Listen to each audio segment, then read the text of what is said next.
Hey, what's up? Greetings. Welcome back. Hey, this is Chris Guillebeau. Special episode today. This is in addition to the regular episode today, which obviously happens every day, no matter what.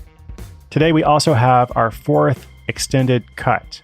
This is a special episode I do once a month to take kind of a deep dive into a particular topic as requested by you, or if not you personally, other listeners. So far, we've had the power of observation, which was all about understanding where side hustle ideas can come from. And then I had a lot of questions about websites like Fiverr and Upwork, Etsy. So there was a whole episode called 9 Starter Platforms. I think it actually featured 10. And then last month was all about how to build a website in 90 minutes. And not to worry, the episode wasn't 90 minutes long. If you haven't heard them and you want to get caught up, the links to all of those are at sidehustleschool.com/extended. Now, today, there's a few things going on. I'm in the midst of flying to Korea for a pretty quick trip. This is now becoming a tradition. Whenever I'm working on the extended cut, I seem to either be on location or be getting ready to go on a long journey. So that's what I'm up to. And for this series, we're going to skip ahead a bit to something a lot of listeners have asked about. It's come up over and over, and that topic is marketing. Marketing is something I focus a lot on in the Side Hustle School workshops and in the Side Hustle book that comes out this September. I'll tell you a lot more about that as we get closer to the fall. But of course, it's a long time until September, and I don't want you to have to wait. So a quick heads up. In addition to sidehustleschool.com/extended, that has the notes for all of the longer episodes. Everything I'll mention today is also at sidehustleschool.com/marketing. And that's focused just on the resources from this episode. So I'm going to bring you 4 strategies you can use to create your first simple marketing plan. And I'll also tell you a couple things that might even be more important. We'll jump right into all of that after the brief sponsor message.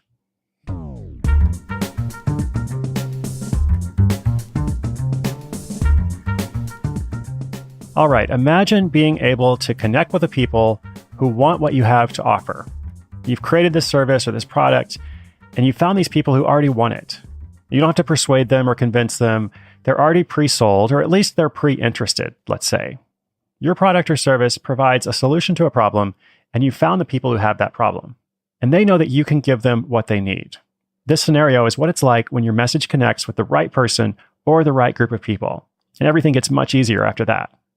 So how can you create that situation? It doesn't usually just pop up in the middle of nowhere. Well, as I said, I have 4 strategies for you to consider, but let's start with 2 principles first. Principle number 1, there's no replacement for a good idea. Some people make the mistake of being all about marketing, which is basically like being all talk and no action. Before you can even work on getting the word out about something, you really should make sure you have something that's useful and helpful. Make sure that what you've created or what you're in the process of making really does solve a problem, or is otherwise interesting or valuable. That is paramount. Now, second principle, it's not just about a good idea. You have to go from a good idea to an offer. So there's a difference between an idea and an offer. We could do a whole episode just about offers, but for now, just know that an offer is very specific. An offer is something like, sign up for my coaching session. It costs $97. It will help you run faster, save time, sleep better, be happier, whatever the benefit is. But it's really clear what the person gets in exchange for a certain amount of money. That's an offer. And before you can do any marketing, you need to make sure you actually have an offer. So let's assume that you've done that. You do have something worth talking about, and you've gone from idea to offer. How do you reach the right people with the right offer?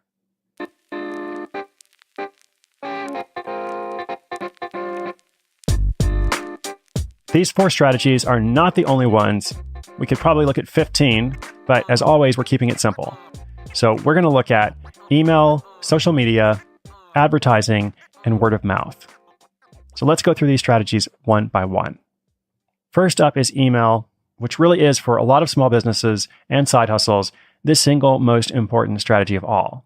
In the last extended cut, where I talked about how to build a website in 90 minutes, I explained that you need a domain, you need a hosting account, you probably need WordPress or some other service like that. And then really the very next thing you should do is install some means of gathering email addresses on that website or blog, or even if you don't really have a website yet.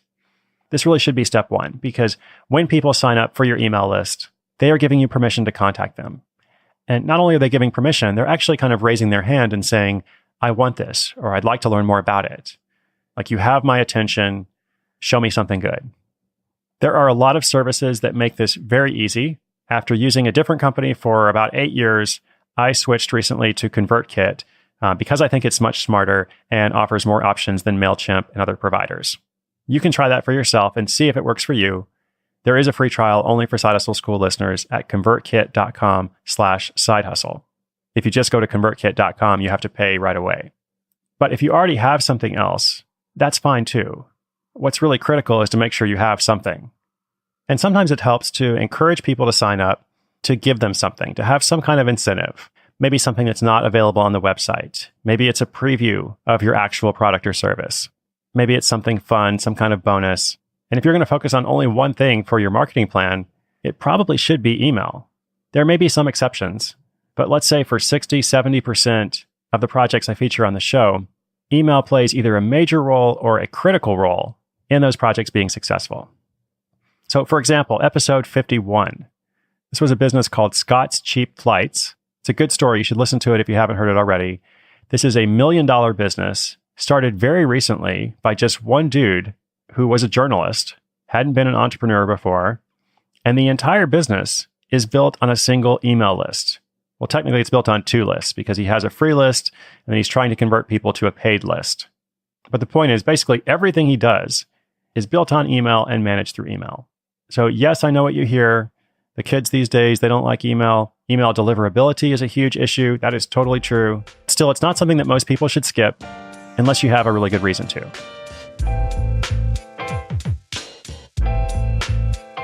Strategy number 2, social media.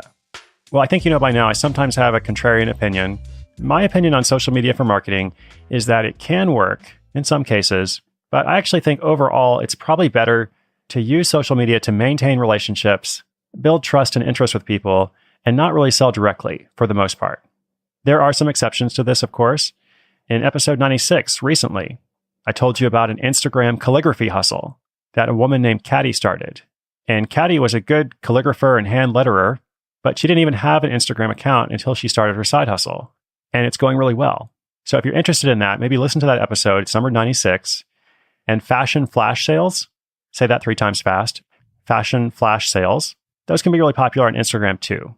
So there are some projects. I have a story about one coming up where people who are selling some kind of fashion item, it could probably be something else as well. They'll post it up for sale and whoever wants to buy it will comment. And then when they run out of the inventory, they'll update the post. So that can be interesting. But for most of us, you'll probably need to have some compelling reason for people other than your friends and family to follow you in the first place, rather than just selling something. Regardless of how you use it, I think it's much better to do 1 or 2 things well than to try to be on every network. So I've been mentioning Instagram so far.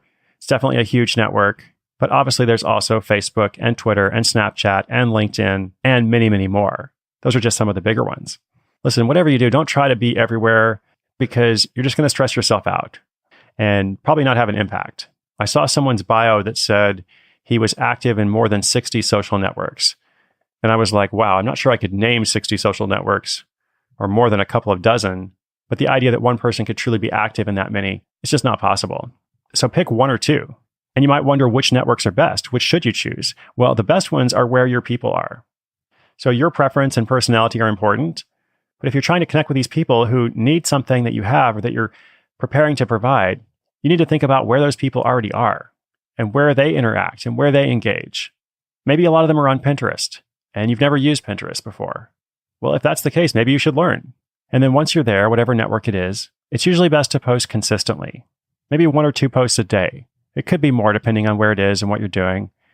But just doing that consistently over time, instead of having a ton of things all at once, you're usually going to get better results with that. There are a couple of tools you can use to schedule posts in advance. One of them is called later.com. Another one is called buffer.com. There's some more advanced tools like Hootsuite. I will link all these things up on the marketing page. And I think it's okay to do that, but I think you should be careful when you do. I think if you have a week's worth of stuff scheduled on Facebook or Twitter or wherever, you should still kind of log in once a day and just kind of keep an eye on things. Because what if people are asking questions or what if people are sharing your content and you're not there? Then it's really obvious that you have this kind of robotic strategy. And that's not great. And also there may be some times when something is happening in the world or in your part of the world where it's really not just business as usual.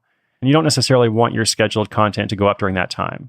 It always looks really awkward to me when there's this major world event, usually something traumatic, and you see all these promotional posts go up, and you know they've been scheduled in advance. There's nothing wrong with that. But I think in that situation, it's really a good point to kind of pull them back. So social media, I think it's better to maintain relationships than to market directly. Choose 1 or 2 networks and be consistent instead of trying to be on a dozen, and choose the ones where your people are.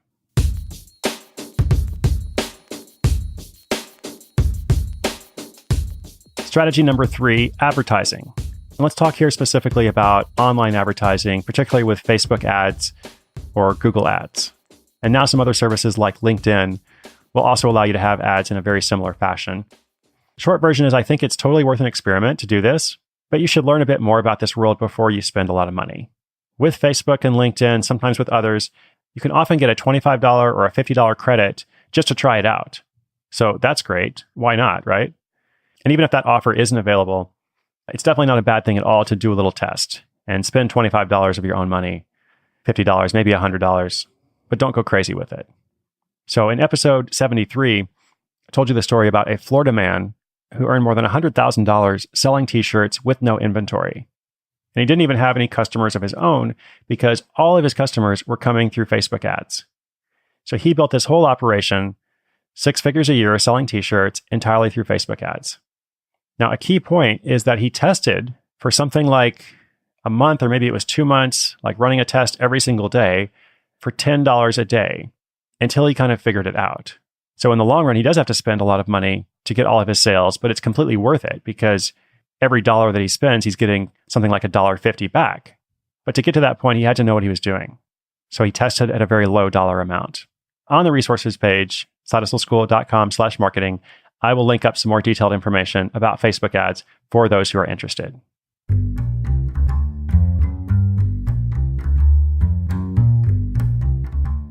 Fourth strategy is word of mouth, which is, as you may have heard, most effective in the long term. Now, it is most effective, but it can also be frustrating because people say, oh, the most effective thing is word of mouth. And you're like, great, what do I do about that?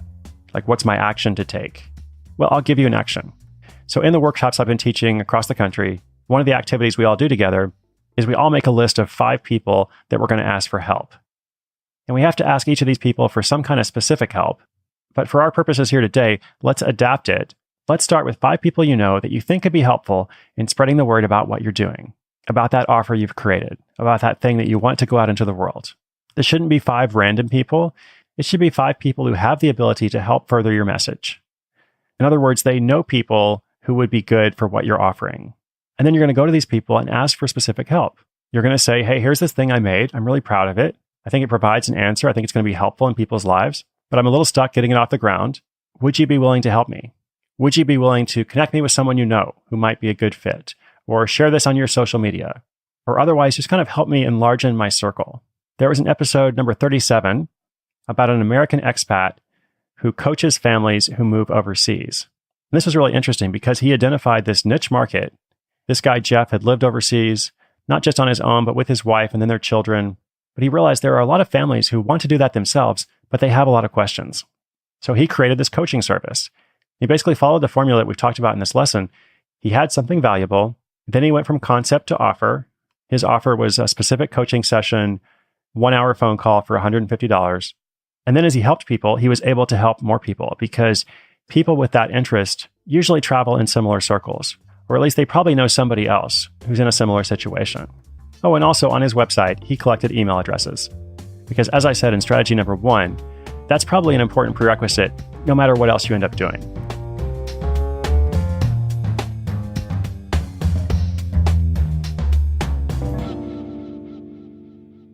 And speaking of whatever else you end up doing, here are a couple of general tips that I think are going to help you no matter what. First of all, don't spray and pray. That's where you're just trying to do everything, and of course, nothing is effective. Much better to be intentional. How do you know what to be intentional about? Well, it's okay to try different stuff in the beginning, but notice what seems to be effective and do more of that. Don't try to bring everything else up to par. When you find what works, that's your focus. It may also help to set daily or weekly recurring actions. So you know that, oh, every day I post a photo to Instagram. Oh, once a week I go through and make new LinkedIn connections. Once a month I have an email newsletter that goes out. Whatever it is. And then also you want to make sure you're growing. So separate your tasks into development and operations. So a development task is more creative. It's answering the question, okay, what do I do next? Should I experiment with a Facebook ads campaign? Can I improve my email newsletter sequence? Is there a whole marketing channel that I haven't explored yet? So we began with 2 principles. Having a strong idea is the most important factor. Make sure you have something valuable before you start talking about it. And ideas must be converted into offers. If you want to sell something, people have to have something to buy. Once you feel good about that, then there's all kinds of tactical stuff you could do. But if you can only do one thing, you should probably start collecting email addresses. If you're going to use social media, which you probably should in some form, you should focus on what you can do well and where your people are, not trying to be everywhere. You could experiment with online advertising, but you shouldn't spend a lot of money, at least at first. And before you spend a lot of money, you should know what you're doing. So educate yourself further before going too far down that road. And then don't be afraid to ask for help. Ask people to help you. Ask people to help connect you with potential customers, clients, those people who clearly are a good fit for what you've made. So I titled this episode Simple Marketing Plan.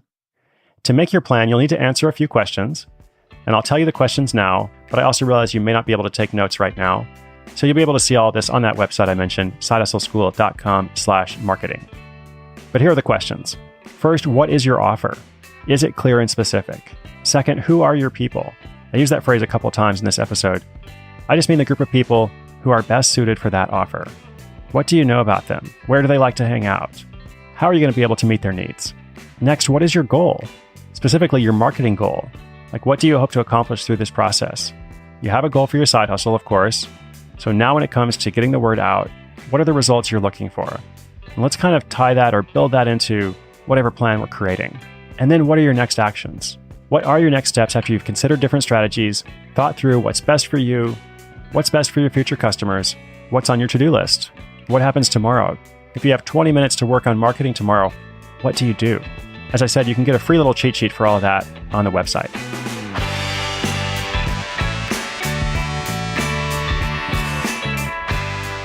Let's go back to where we started. Imagine being able to connect with those people who want what you have to offer. Is that possible? Well, you've listened to the show. You know that it's possible. You know that many people have figured it out, but you also know that it takes regular work and effort. It's not magic, and often there's some course correction. There is a lot more we could say about marketing, and indeed we will going forward, but these 4 strategies really can be enough to get you up and running with your first marketing plan. Remember, everything I mentioned today, all the links and resources are at sidehustleschool.com/marketing, or you can also go to sidehustleschool.com/extended, EXTENDED, to see notes for all of the monthly extended cuts. You can also send me a question or comment from the site. Let me know what we should focus on next time. I hope this was helpful to you, and I look forward to seeing what happens next in your side hustle journey.